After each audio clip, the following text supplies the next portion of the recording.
Episode की शुरुआत में हमें एरन को दिखाया जाता है जो घोड़े पर बैठा अपने नए साथियों के साथ स्काउट्स के पुराने हेडक्वार्टर की तरफ बढ़ रहा होता है। रास्ते में एक सैनिक उससे मजाक मजाक में बातें करने लगता है, लेकिन उसकी साथी तुरंत उसे टोक देती है कि घुड़सवारी करते समय जुबान कम चलानी चाहिए। इसके बाद वो एरन की तरफ देखकर मुस्कुराती है और माहौल थोड़ा हल्का करने की कोशिश करती है, लेकिन एरन का ध्यान कहीं और होता है। वो एक एक स्काउट को गौर से देख रहा था। ये कोई साधारण सैनिक नहीं थे। इनमें से हर किसी ने कई टाइटन्स का सामना किया था, कई को मारा था और कुछ को जिंदा पकड़ने में भी सफलता हासिल की थी। सबसे बड़ी बात, इन सभी को खुद कैप्टन लिवाई ने चुना था। एरन मन ही मन सोचता है कि अगर कभी उसका अपने टाइटन पर से कंट्रोल हट गया तो यही लोग बिना एक पल गवाए उसे मार देंगे। कुछ देर बाद सभी लोग स्काउट्स के पुराने हेडक्वार्टर पहुंचते हैं। बाहर से ये जगह किसी खंडहर से कम नहीं लगती, लेकिन लिवाई के लिए गंदगी सबसे बड़ा दुश्मन थी। अंदर घुसते ही उनका पहला आदेश आता है, सब लोग सफाई में लग जाओ। अगले ही पल पूरा स्क्वाड झाड़ू, कपड़े और बाल्टियां लेकर सफाई में जुट जाता है। कोई फर्श साफ कर रहा था, कोई खिड़कियां और कोई ऊपर की मंजिल। एरन भी पूरी मेहनत से सफाई करता है। उसे लगता है कि शायद इससे वो अपने नए साथियों पर अच्छा प्रभाव छोड़ पाएगा। कुछ देर बाद वो लिवाई से पूछता है कि अब उसे कहाँ रहना होगा। लिवाई बिना कोई भाव बदले जवाब देते हैं, जब तक मुझे तुम्हारी ताकत पर पूरा भरोसा नहीं हो जाता तुम मेरी निगरानी में ही रहोगे। अगर रात में भी तुम टाइटन बन गए तो सबसे पहले मैं तुम्हें रोकूंगा। इतना कहकर लिवाई ऊपर की मंजिल देखने चले जाते हैं। तभी स्क्वाड की एक सदस्य पेट्रा एरन के पास आती है। वो देख लेती है कि एरन थोड़ा परेशान है। वो मुस्कुराते हुए कहती है, इतना टेंशन मत लो, कैप्टन लिवाई वैसे बिल्कुल नहीं है जैसे पहली नजर में लगते हैं। एरन हैरानी से उसकी तरफ देखता है। पेट्रा आगे बताती है कि लोग उन्हें हीरो समझते हैं, लेकिन असलियत में वो बस अपने काम को लेकर बेहद सख्त हैं।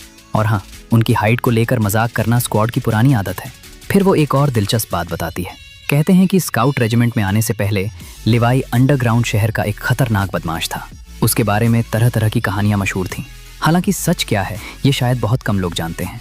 एरन ये सब सुन ही रहा होता है कि तभी पीछे से लिवाई की आवाज गूंजती है। वो एरन की सफाई देखकर कहते हैं, ये सफाई है, जाओ दोबारा करो। एक ही पल में पूरा माहौल फिर से गंभीर हो जाता है।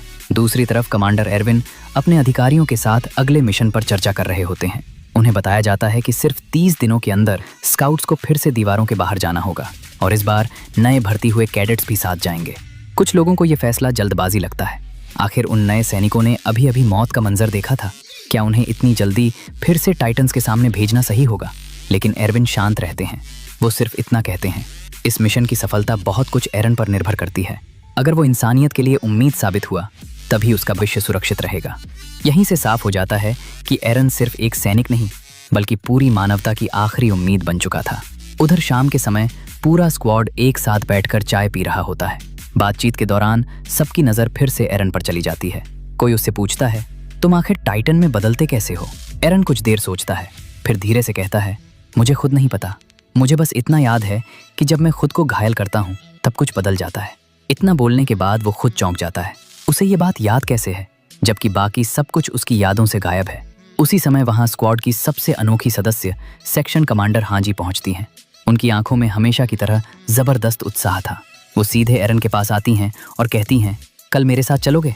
मैं चाहती हूँ कि तुम मेरे एक खास एक्सपेरिमेंट का हिस्सा बनो। एरन अभी कुछ समझ ही नहीं पाता और यहीं से इस कहानी का सबसे दिलचस्प हिस्सा शुरू होने वाला था। हांजी की बात सुनकर एरन पहले तो थोड़ा हिचकिचाता है।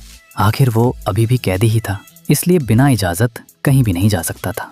लेकिन हांजी खुद कैप्टन लिवाई से अनुमति ले लेती हैं और फिर बड़े उत्साह के साथ एरन को अपने रिसर्च के बारे में बताना शुरू करती हैं। हांजी के लिए टाइटन्स सिर्फ दुश्मन नहीं थे बल्कि एक ऐसा रहस्य थे जिसे समझना इंसानियत को बचाने की पहली सीढ़ी हो सकती थी। वो एरन को बताती हैं कि अब तक उन्होंने टाइटन्स पर अनगिनत प्रयोग किए हैं। उन्होंने 2 टाइटन्स को जिंदा पकड़ रखा है और उनके नाम भी क्वेश्चन्ड, सॉनी और बीन। पहले उन्होंने उनसे बात करने की कोशिश की, लेकिन जवाब में दोनों ने उन्हें ही खाने की कोशिश कर दी। फिर भी हांजी ने हार नहीं मानी। इसके बाद उन्होंने उनकी ताकत, आदतें और शरीर के बारे में हर छोटी बड़ी चीज पर प्रयोग शुरू कर दिए। धीरे धीरे उन्हें कई हैरान कर देने वाली बातें पता चली। सबसे पहली बात, टाइटन्स को जिंदा रहने के लिए खाने पीने की जरूरत नहीं होती। दूसरी, सूरज की रोशनी मिलते ही उनकी ताकत बढ़ जाती है, जबकि अंधेरा होते ही वे काफी सुस्त पड़ जाते हैं।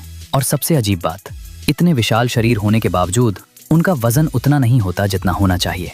हांजी बताती हैं कि जब उन्होंने पहले बार एक मरे हुए टाइटन के शरीर को छुआ था तो उन्हें यकीन ही नहीं हुआ कि इतना बड़ा शरीर इतना हल्का कैसे हो सकता है। यही बात उन्हें बार बार सोचने पर मजबूर करती रही कि शायद टाइटन्स वैसे हैं ही नहीं जैसे इंसान उन्हें समझते आए हैं। हांजी आगे बताती हैं कि उन्होंने दर्द महसूस कराने के लिए भी कई प्रयोग किए।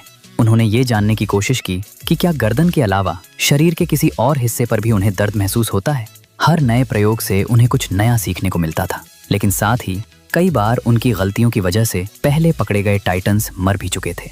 इसलिए इस बार वो सॉनी और बीन का पहले से भी ज्यादा ध्यान रखती थी। एरन ये सब सुनकर पूरी तरह हैरान रह जाता है। वो हांजी से पूछता है, आप इन टाइटन्स की इतनी परवाह क्यों करती हैं? यही तो इंसानियत के सबसे बड़े दुश्मन हैं। इन्होंने न जाने कितने लोगों को आपकी आंखों के सामने मार डाला होगा।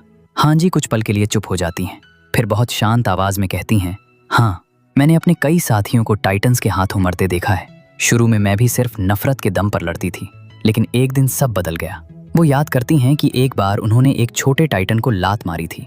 उन्हें लगा था कि इतना बड़ा शरीर बहुत भारी होगा, लेकिन वो उम्मीद से कहीं ज्यादा हल्का निकला। यहीं से उनके मन में पहला सवाल पैदा हुआ, अगर टाइटन्स प्रकृति के नियमों को ही नहीं मानते तो क्या हम अब तक इनके बारे में सब कुछ गलत समझते रहे हैं? हांजी कहती हैं, सिर्फ नफरत करके हम कभी इन्हें नहीं हरा पाएंगे। हमें अपने दुश्मन को समझना होगा। हो सकता है लोग मुझे पागल समझें, लेकिन अगर इससे इंसानियत बच सकती है तो मैं ये जोखिम लेने के लिए तैयार हूँ। हांजी की बातें सुनकर एरन पहली बार महसूस करता है कि स्काउट रेजिमेंट के लोग सिर्फ बहादुर ही नहीं बल्कि दुनिया बदलने की सोच रखने वाले लोग हैं।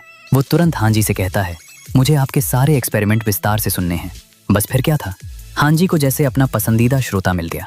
वो एक के बाद एक अपने सारे रिसर्च, सारे प्रयोग और हर छोटी बड़ी खोज सुनाती चली जाती हैं। बातों बातों में पूरी रात बीत जाती है और सुबह होने तक एरन की हालत ऐसी हो चुकी थी कि उसकी आंखें तक खुल नहीं रही थीं। उसे अब समझ आ चुका था कि हांजी जब किसी विषय पर बोलना शुरू करती हैं तो रुकने का नाम ही नहीं लेती। लेकिन तभी एक सैनिक घबराया हुआ वहां दौड़ता हुआ आता है। वो जोर से चिल्लाता है, सेक्शन कमांडर, जल्दी चलिए, सॉनी और बीन दोनों मर चुके हैं। ये सुनते ही हांजी के पैरों तले जमीन खिसक जाती है। वो बिना एक पल गवाए वहां दौड़ पड़ती हैं। जब वो पहुंचती हैं तो उनके दोनों टेस्ट सब्जेक्ट पूरी तरह खत्म हो चुके थे। उनके शरीर से भाप उठ रही थी, जिससे साफ था कि उन्हें कुछ ही देर पहले मारा गया था। ये दृश्य देखकर हांजी खुद को रोक नहीं पाती और वहीं फूट फूट कर रोने लगती हैं। उनके लिए वे सिर्फ रिसर्च का हिस्सा नहीं थे, बल्कि इंसानियत के भविष्य तक पहुंचने का एक जरिया थे। अब पूरा स्काउट रेजिमेंट घटनास्थल पर पहुंच जाता है। जांच करने पर पता चलता है कि हत्यारा 3D गियर का इस्तेमाल करके भागा है। यानी ये काम किसी साधारण इंसान का नहीं बल्कि किसी प्रशिक्षित सैनिक का था। अब शक और भी गहरा जाता है, क्या स्काउट रेजिमेंट के अंदर ही कोई गद्दार छिपा हुआ है? इसी बीच कमांडर एरविन चुपचाप एरन के पास आते हैं। वो उसकी आंखों में देखते हुए सिर्फ एक सवाल पूछते हैं, एरन, तुम्हारे हिसाब से इस वक्त इंसानियत का असली दुश्मन कौन है? एरन इस सवाल का कोई जवाब नहीं दे पाता, लेकिन उसके चेहरे पर साफ लिखा होता है कि ये लड़ाई सिर्फ टाइटन्स के खिलाफ नहीं है। कहीं ना कहीं इंसानों के बीच भी कोई ऐसा दुश्मन मौजूद है जो हर चाल उनसे कई कदम आगे चल रहा है। और इसी रहस्य के साथ इस एपिसोड का अंत हो जाता है।